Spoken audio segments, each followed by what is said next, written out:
Ya, sebelum kita memulai perbincangan bersama dengan para narasumber, pada sore hari ini kita akan simak terlebih dahulu pemaparan seputar data-data penting perekonomian Indonesia dari tim riset CNBC Indonesia bersama dengan Mas Muhammad Ma'ruf. Mas Ma'ruf, ini berdasarkan data yang Anda sajikan, ini menarik ya kalau kita lihat angka pertumbuhan ekonomi Indonesia memang cenderung stagnan dalam beberapa tahun terakhir begitu ya. Apalagi juga tadi baru saja dirilis data terbaru untuk perekonomian Indonesia di kuartal 1 2023. Dari data ini dan juga data-data pertumbuhan ekonomi dan juga data-data perekonomian lainnya. Seperti apa Anda melihatnya untuk evaluasi kinerja di pemerintahan Presiden Joko Widodo? Ya, jadi memang Syarifah, memang banyak sekali catatan-catatan yang memang ada dalam pemerintahan Pak Jokowi ya. Meskipun memang ini tidak menafikan dari pencapaian beliau ya, misalkan kayak infrastruktur yang memang luar biasa, kayak misalkan mungkin saya sebutkan yang baik-baik dulu ya kira-kira sebelum kita ngelihat contoh bagaimana kayak data-data yang lain, misalkan kayak jalan tol itu kita hampir 2.000 kilometer, artinya itu pencapaiannya 10 kali lipat dari beberapa puluh tahun yang lalu. Dan memang infrastruktur kan menjadi isu yang lama ya, mungkin sejak zaman Pak SBY, dan memang sudah lumayan terpecahkan pada periode Pak Jokowi ini. Cuman ada beberapa catatan, misalkan kayak nanti ada data pertumbuhan ekonomi yang kita bisa lihat dari sejak Pak Jokowi memimpin tahun 2014 itu bisa dilihat bahwa secara grafis ini data pertumbuhan ekonomi kuartalan kita bikin series itu kita bisa lihat bahwa grafisnya melandai gitu ya kira-kira. Jadi sebagai informasi mungkin kita bisa lihat ini di tengah ya Mas ya, dari ini di tengah. Jadi ini adalah pada periode awal dari Pak Jokowi memimpin, dan sebelumnya itu Pak SBY. Jadi bahkan secara total kalau kita pakai perhitungan tahunan, Syarifah, itu Pak Jokowi itu memang harus diakui masih kalah dengan Pak SBY. Misalkan Pak SBY itu secara rata-rata pertumbuhan ekonominya mencapai hampir 6%, tapi kalau Pak Jokowi itu mungkin cuma 4, mendekati 4 gitu. Jadi memang agak jauh, dan ini menjadi sebuah PR bagi penerus Pak Jokowi untuk menggeber perekonomian Indonesia. Kenapa? Karena kita tujuan seperti beberapa kali janji atau komentar dari Pak Jokowi, kita pengen menjadi negara maju. Bahkan dalam kampanye Pak Jokowi menyatakan 7%, dan ini jauh sekali dari pencapaian kampanye. Makanya ini sempat 7% tapi sebetulnya low base effect. Iya benar. Jadi dan ini kuartalan, jadi tidak bisa menggambarkan dalam 1 tahun, dan ini cuma efek statistik, jadi tidak bisa mencerminkan. Tapi kalau kita lihat secara grafis itu melandai dan stagnan dan cenderung melandai ke bawah gitu. Jadi itu menjadi satu catatan. Kemudian ada catatan berikutnya dari pertumbuhan ekonomi ini sendiri. Kalau kita lihat PDB per kapita juga kenaikannya lebih rendah dibandingkan periode sebelum Pak Jokowi. Kalau kita ngelihat bahwa setiap presiden mungkin punya tantangan masing-masing. Cuman seharusnya kinerja yang sebelumnya baik itu diteruskan lebih baik dong gitu kan. Misalnya kayak PDB per kapita pada zaman Pak SBY itu naik hampir 250%, tapi zaman Pak Jokowi itu cuma 76%.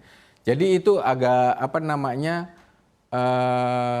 agak berbeda ya. Itu menjadi PR bahwa kesejahteraan masyarakat menjadi sebuah pertanyaan pada zaman Pak Jokowi. Terus dari pertumbuhan ekonomi ini kita bisa lihat kenapa pertumbuhan ekonomi itu melambat, karena ada 2 engine atau 2 sektor perekonomian memang tertekan. Kita bisa lihat itu adalah data mengenai deindustrialisasi atau share share pertumbuhan PDB industri manufaktur terhadap PDB nasional itu cenderung sangat turun ya sejak Pak Jokowi memimpin. Jadi dari hampir 22% di tahun 22 itu mungkin dari sekitar 19%.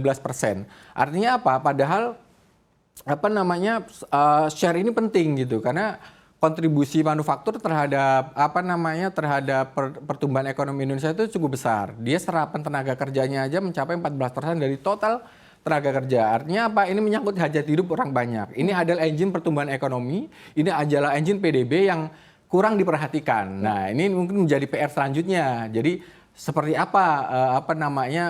program-program dari Capres selanjutnya untuk meningkatkan kinerja kontribusi dari manufaktur. Selanjutnya itu soal pertanian. Nah, pertanian ini menjadi catatan penting juga, bahwa kita bisa melihat sejak tahun 2015 sampai 2002 itu cenderung pertumbuhan dari PDB pertanian, kehutanan, dan perikanan itu turun. Bahkan Sarifah. sampai setengahnya begitu ya Mas, Betul. kita lihat Jadi angkanya.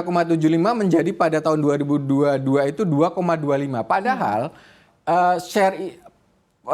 sektor pertanian itu sangat penting, Sarifah. Jadi dia serapan tenaga kerja itu mencapai 30% dari total angkatan kerja. Artinya apa? Ini menyangkut hajat hidup orang banyak, dan Pak Jokowi yang diusung PDIP kalau menurut saya sebagai platform Partai Wong Cilik itu sebenarnya menjadi perhatian. Artinya nanti mungkin penerus beliau gitu ya, entah itu Pak Ganjar, Pak Prabowo, mungkin Pak Anies, ini menjadi perhatian bahwa pertanian seharusnya menjadi sektor yang diperhatikan. Ya, gitu. karena ketika anggarannya di-cut begitu ya, efeknya juga besar begitu kepada masyarakat tentunya ya Mas. Betul. Dan mungkin nanti kita bisa lihat data selanjutnya apa yang yang muncul.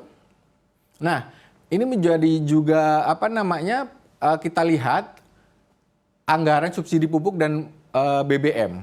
Sebenarnya pada awalnya Pak Jokowi itu sudah cukup baik ya pada ketika menggantikan Pak SBY itu beban BBM subsidi BBM yang sangat besar itu dipotong tahun 2015 itu kan dengan dialihkan menjadi ke infrastruktur, Sarifah. Cuman belakangan mulai tahun 2021 itu kewalahan juga rupanya, kembali lagi masalahnya. Ini jauh sekali apalagi gitu 2022 ya. hingga Jadi, 502 triliun luar Jadi biasa besar sekali. ini menjadi PR lagi bahwa beban BBM subsidi BBM yang membebani anggaran itu juga cukup harus diperhatikan gitu untuk penerusnya. Dan ini juga kita melihat tadi kaitannya dengan sektor pertanian, kenapa dia turun itu karena memang politik anggarannya.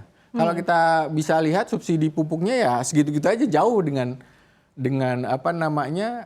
subsidi BBM gitu. Ya, walaupun ini sebetulnya ada alasan di balik ini begitu ya, karena harga minyak yang kenaikannya signifikan begitu. Tapi justifikasi apakah angkanya segini baik atau tidak begitu nanti kita akan bahas lebih lanjut tentunya ya Mas. Terus data selanjutnya mungkin ya ada yang bisa diiniin. Ya, kita lihat untuk data berikutnya. Ya, nah ini impor beras sebagai dampak dari pertanian tadi ya, berdampak dari pertanian. Memang karena sektor pertanian itu kita kurang, jadi kita ketergantungan terhadap impor beras.